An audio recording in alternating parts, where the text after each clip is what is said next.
Alright, hey guys, She Detector here. So it's been a while since I've posted, well, anything, honestly. I wanted to do kind of like a Q&A video on where I've been and what I've been doing. So I did hear, kind of through the rumor mill, that I was dead. Fun fact, I'm not dead, here I am. So what I've been up to, so I used to work a regular Monday through Friday 9 to 5 job. I left that job and I started my own business. So that kind of took up like a lot of my time initially, which is right around the time that I stopped posting videos. While I did start my own business, it has nothing to do with metal detecting. So it was kind of like two separate things that I was trying to do. And the business ended up taking priority over kind of, you know, my hobby, something that I did for fun. While I do still have my own business, I'm kind of doing that a little bit more like part-time because I wanted to get back into metal detecting. A lot of stuff has happened though, even outside of starting my own business. We also added 2 members to our family. We got 2 beautiful Great Dane girls. Their names are Callie and Daisy, and here they are.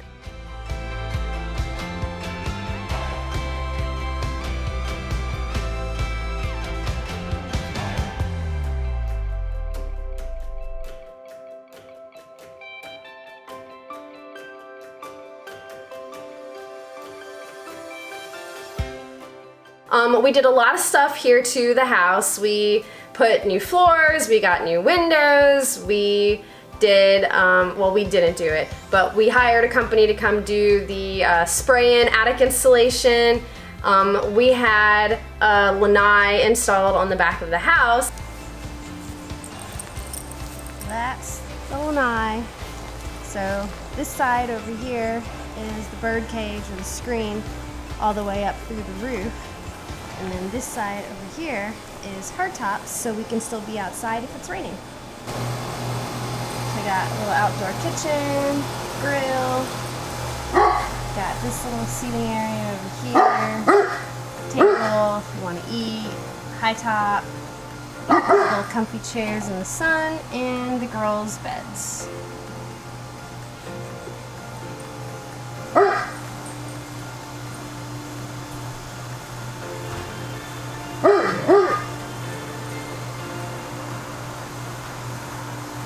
I also wanted to give some updates on some things that I had done a couple of years ago on this channel. So one of those things was I had metal detected a farm in North Carolina, and if you recall, shortly after I actually went and did metal detecting there on the farm, they were hit by a hurricane. While the hurricane itself didn't do damage, the flooding that was caused by the hurricane did immense amount of damage.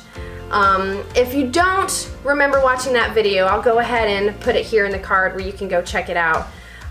Their farm was completely flooded, and I did a GoFundMe page to help raise money for them. My goal was $5,000. We exceeded the $5,000, so again, thank you to everyone who donated. They are thriving now. They have their farm back up and running.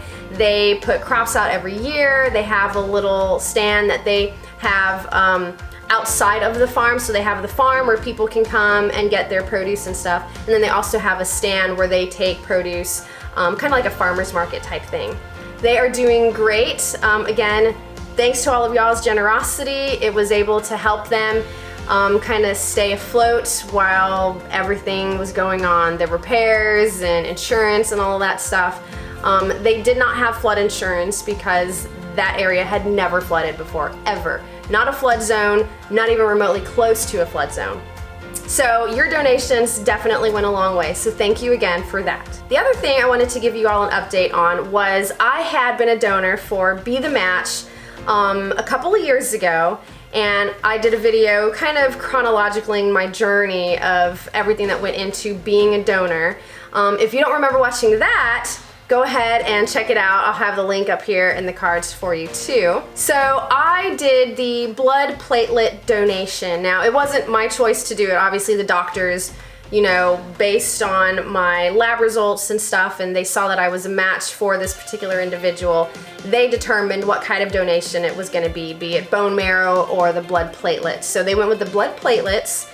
I don't have really much information about the specific person that I was a match with. I know that they were a 68-year-old white male, and that's it. They were here in the United States. So that's the only information I have. I want to say it was about a year after my donation that I received word that the individual that I donated to did pass away. So I believe I did my donation. It was the end of the year, so like I want to say like October, November time frame.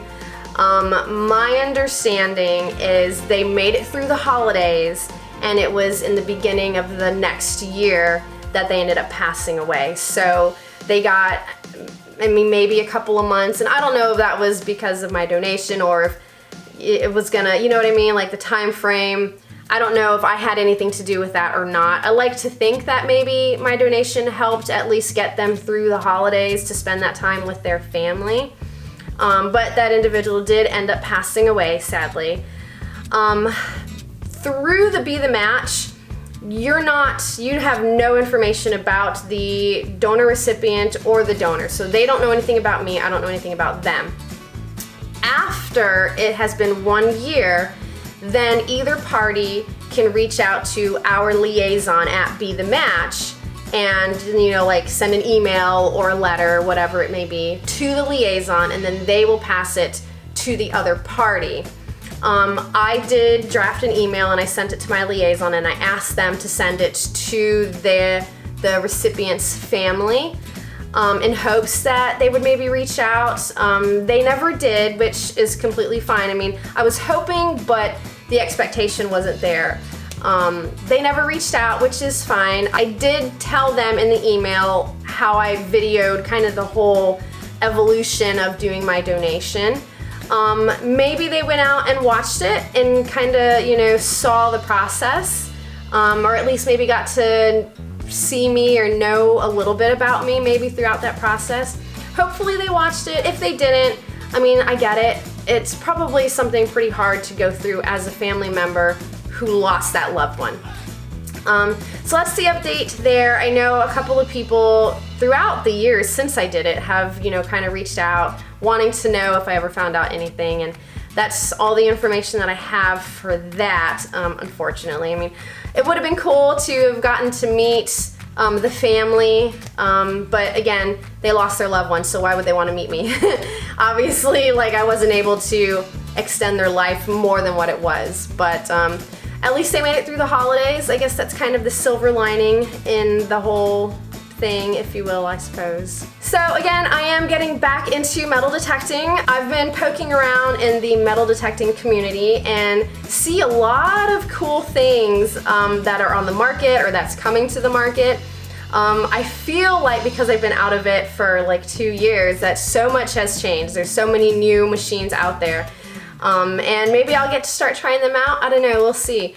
I think before that though, I'm gonna start using some of these guys and make sure that 1, I remember how to metal detect, and 2, I know all the little knobs and doodads before I try and take a brand new machine out there and try and give you guys a review. So, yeah, I'm back. Hopefully you guys will enjoy the videos that I have coming up for you all. I have a couple of interesting things lined up in the pipe already. I've been working with a couple of people in the area.